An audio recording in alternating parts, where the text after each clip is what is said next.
le protocole sanitaire a été allégé à partir du 22 septembre et les enfants de 0 à 9 ans sont pourtant peuvent être contaminés. Alors les données que je montre ici viennent du site Géode de Santé publique France. Vous pouvez très facilement les refaire, hein, Géode Santé publique France.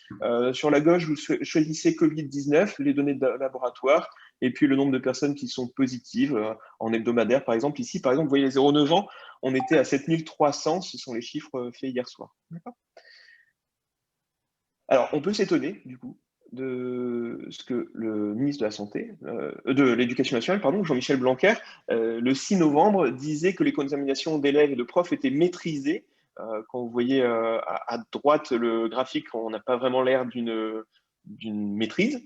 La flèche pointe sur la rentrée scolaire, hein. Et puis, il disait aujourd'hui, on est à 3528 élèves. Donc, vous devez vous dire, mais ce n'est pas normal, puisque juste avant, je vous ai dit qu'il y avait 7300, je crois, excusez-moi, je reviens, 7300 sur la semaine. Donc, si on regarde la journée d'hier, il y avait 1376 enfants de 0 à 9 ans qui étaient positifs sur une journée, et 5637 des 10-19 ans qui étaient positifs, là aussi sur une journée. Donc, on peut s'étonner que la somme de ces deux nombres qui doivent faire, je n'ai pas fait, mais on est à peu près à 7000 à quelques-uns près.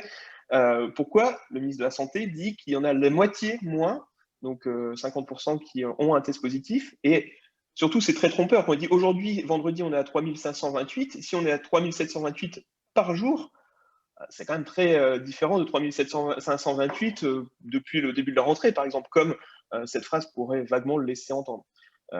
Donc, si on est à 3500 élèves par jour, c'est quand même quelque chose d'assez embêtant, mais en fait, on est à 7000.